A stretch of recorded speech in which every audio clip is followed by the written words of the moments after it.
Okay, emergency little press conference as we're heading to the airport. No, I am not driving. As the Seahawks decide to make a move with a couple weeks to go before the trade deadline. But pretty significant move. A couple things jump out to me as we talked about it on our morning show. Number one, I think this sends a message to your team and to your locker room that may not be in the quote-unquote championship window that the Chiefs or some others are in, but we're in go-for-it window. And when there's an opportunity to upgrade your team and an opportunity to upgrade one of the most challenged positions on the team, that being the linebacker room, you've got to go out and go do it.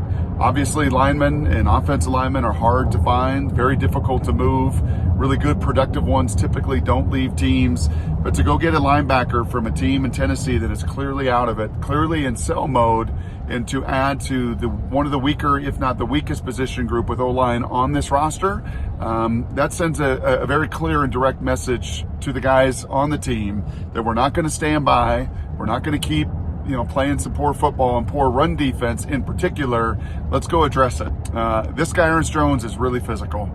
From some of the feedback that I have received and people I have talked to who helped make this move happen, that was the word that came about. Instantly, you're going to be more physical. This guy can play the run. He loves to come downhill. We know the problem that he was for the Seahawks playing against him with the Rams for a number of years. I think something else that why you make this move is that the linebacker draft that's coming up, like most linebacker drafts, are not very deep.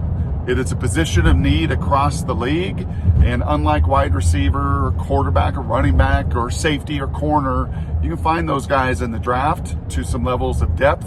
By the time you get to the 4th, 5th, 6th, 7th round, hard to find linebackers. Can be done. Took a swing with Tyrese Knight.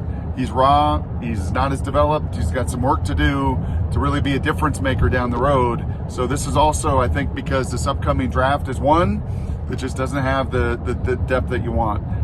Ultimately, bottom line, period, end of story, you make your team better, you make your team more physical, you address one of your significant needs, and you needed to do something at the second level of this defense to stop the run because status quo was not going to be good enough.